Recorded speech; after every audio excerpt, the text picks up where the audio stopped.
എന്താ കഴിക്കാനുള്ളത്? ഷവർമയുണ്ട്, അൽഫാമുണ്ട്, juice items ഉണ്ട്. മോളെ മോക്ക് എന്താ കഴിക്കാൻ വേണ്ടി?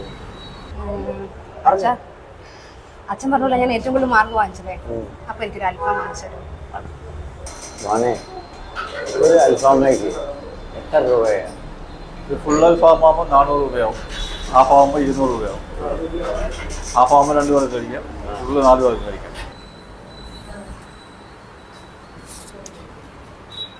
മോനെ എനിക്ക് വേണം, ഇവക്ക് കൊടുക്കാൻ. ഇവളെ ഇന്ന് ഏറ്റവും കൂടുതൽ മാർക്ക് വാങ്ങി പരീക്ഷ പാസ്സായ ദിവസമാണ്. എനിക്ക് ഒരു ഗ്ലാസ് പച്ചവെള്ളം.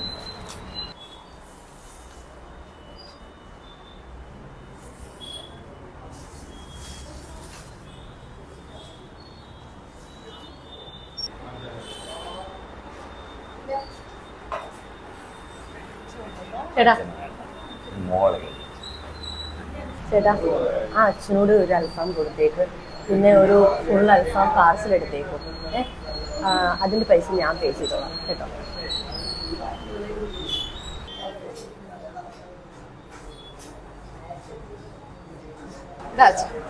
എന്റെ ഒരു സന്തോഷത്തിന് അച്ഛൻ കഴിക്കില്ല. ഇല്ലല്ല അച്ഛൻ കഴിക്കും. മോളെ ഇല്ല അച്ഛാ, എന്റെ ഒരു സന്തോഷത്തിന്, മോളെ കഴിക്കും. എന്റെ ഒരു സന്തോഷത്തിന്. തുറന്നേ വാ, തുറന്നേ.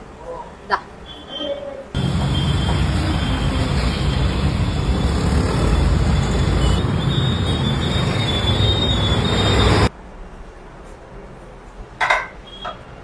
അയ്യോ ചേട്ടാ, ഞങ്ങള് ഉടനെ പറഞ്ഞോളൂ. ആ മേഡം പറഞ്ഞു ഒന്നുകൂടെ കൊടുത്തേക്കാൻ, പൈസ അവർ തരാമെന്ന് പറഞ്ഞിട്ടുണ്ട്.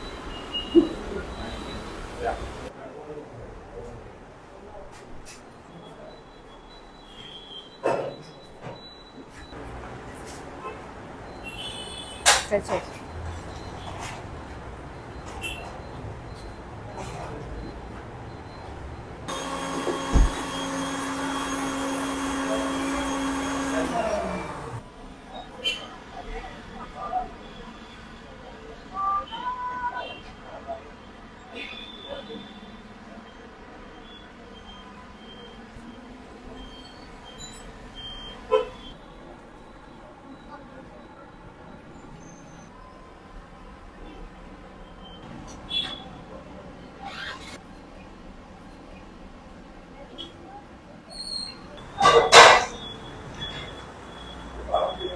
ഇത് മോൾക്കുള്ളതാ.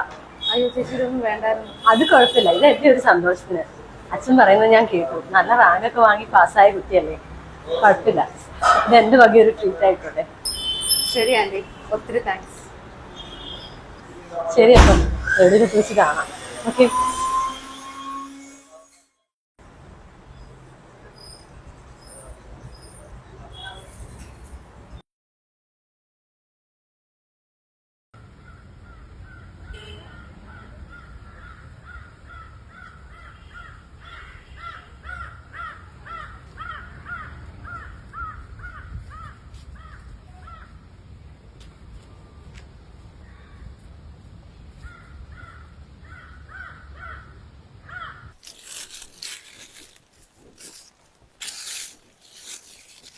ചേട്ടാ, ഇത് കളക്ടർ മേഡത്തിന്റെ വീടല്ലേ? ആണല്ലോ. മേഡം ഇല്ലേ? മോള് വെളി വരെ പോയപ്പോ എന്തായിരുന്നു? എനിക്കൊന്ന് കാണണമായിരുന്നു. മോളിരുന്നാട്ടെ, അവളിപ്പോ വരും. വേണ്ട, ഞാനിവിടെ നിന്നോളാം. ഇരിക്കേ.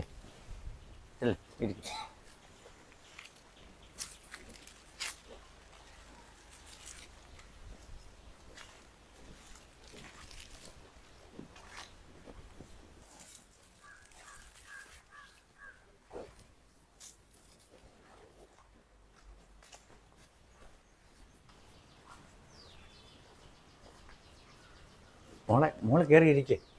ഇന്ന് ഞായറാഴ്ചയില്ലയോ, അവള് പുറത്ത് വരെ പോയതാ, ഇപ്പൊ വരും. ആ മോള് വന്നു.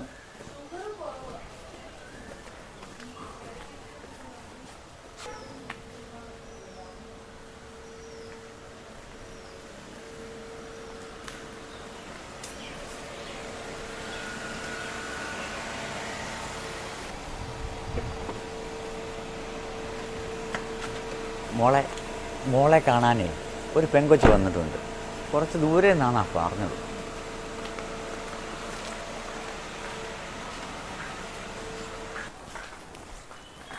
ആരാ? മേഡം, ഞാൻ കുറച്ചും ദൂരെ നിന്ന് വരിക. 2-3 പ്രാവശ്യം മേഡത്തിനെ കാണാൻ വന്നു. ഒരു സഹായം ചോദിക്കാൻ വേണ്ടി വന്നതാണ്. ഞാൻ എങ്ങനെയാ സഹായിക്കേണ്ടത്? പറഞ്ഞോളൂ. മേഡം, നാളെ 9 മണിയാകുമ്പോൾ എൻ്റെ വീടും പറമ്പും ഒക്കെ ജപ്തി ചെയ്യും. ജപ്തി ഒഴിവാക്കാൻ വേണ്ടിയിട്ട് ഞാൻ കുറേ പേരെ പോയി കണ്ടു. പക്ഷെ അവരൊക്കെ എന്നെ കൈയൊഴിഞ്ഞു. മാഡത്തിനെ കൊണ്ട് പറ്റുവാണെങ്കിൽ എനിക്ക് എന്തെങ്കിലും ഒരു സഹായം ചെയ്തു തരണം. ഓക്കെ, പക്ഷെ നിങ്ങളെ സഹായിക്കാൻ ഭർത്താവിൻ്റെ കുടുംബക്കാരും ആരുമില്ലേ? ഭർത്താവ് ഒരു ബിസിനസ്സുകാരനായിരുന്നു മേഡം. അദ്ദേഹത്തിന് ഒരു അസുഖം വന്നിട്ട് അദ്ദേഹത്തെ ചികിത്സിച്ച് ഒരുപാട് പൈസ പോയി. അദ്ദേഹത്തിന് ഞങ്ങൾക്ക് ജീവനോടെ കിട്ടിയതില്ല. ഞാനെൻ്റെ കുഞ്ഞുങ്ങളെ വളർത്തുന്നതന്നെ ഓരോ വീട്ടിൽ അടുക്കളപ്പണിക്ക് പോയില്ല. പിന്നെ ആര് സഹായിക്കാൻ? ലോൺ എമൗണ്ട് എത്രയാണ്? പലിശ അടക്കം 15 ലക്ഷം രൂപ അടയ്ക്കണം മേഡം. 15 ലക്ഷം പോയിട്ട് ഒരു 1500 രൂപ എടുക്കാനുള്ള നിവർത്തി പോലും ഇപ്പൊ എനിക്കില്ല. ഒരാഴ്ചയായി മോനെ ഫീസ് അടച്ചിട്ട് സ്കൂളിൽ പോലും പോകാൻ പറ്റുന്നില്ല കുട്ടികൾക്ക്. അത്രയ്ക്ക് ഗതികെട്ടൊരവസ്ഥയിലാണ്.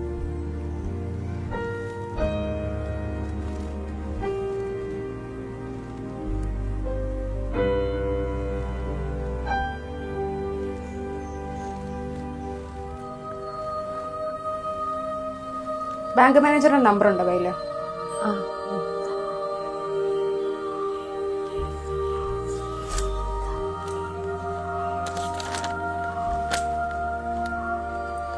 മാനേജർ സുരേഷ്.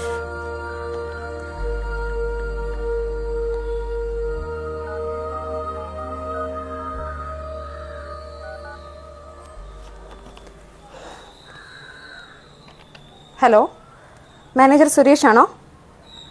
ഞാൻ കളക്ടറാണ്, മഹാലക്ഷ്മി. അവിടെ മനോജ് എന്ന് പറഞ്ഞ പുള്ളിയുടെ വീടിൻ്റെ ജപ്തിയാണോ നാളെ? അത് നീട്ടി വെക്കാൻ എന്തേലും? ഇല്ലല്ലേ, ലാസ്റ്റ് ഡേറ്റ് ആണോ? എമൗണ്ട് എത്രയായിരുന്നു? 15 ലക്ഷം. 15 ലക്ഷം അല്ലേ? അത് ഞാൻ അടച്ചേക്കാം. നാളെ മനോജിൻ്റെ ഭാര്യ ബാങ്കിൽ വരുമ്പോൾ ആധാരം കൊടുത്തേക്ക് കേട്ടോ. ഓക്കെ, ശരി.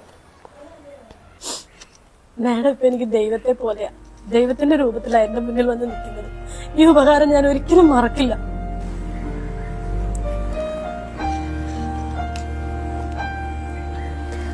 ചേച്ചി, ഇതുവരെ എൻ്റെ അച്ഛൻ്റെ മുമ്പിൽ ചേച്ചി ദയവായിട്ട് വന്നൊരു ദിവസമുണ്ട്. ആ ചേച്ചി ഓർക്കുന്നുണ്ടോ?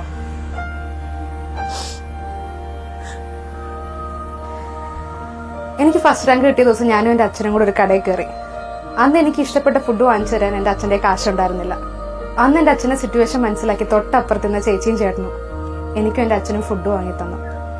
അത് മാത്രമല്ല, എൻ്റെ ഫാമിലിക്കും ചേച്ചി ഫുഡ് വാങ്ങിച്ചു തന്നു. അന്ന് മുതൽ ചേച്ചിയെക്കുറിച്ച് ഓർക്കാത്തൊരു ദിവസം എൻ്റെ ജീവിതത്തിൽ ഉണ്ടായിട്ടില്ല. എൻ്റെ ഓരോ ഇറച്ചിയിലും ഞാൻ ചേച്ചിയെ പറ്റി ആലോചിക്കാറുണ്ടായിരുന്നു. എവിടെ പോലും ഞാൻ ചേച്ചിയുടെ മുഖം തിരയുമായിരുന്നു. ഇന്ന് ദൈവമായിട്ട് ചേച്ചി എൻ്റെ മുന്നിൽ കൊണ്ടെത്തിച്ചത്.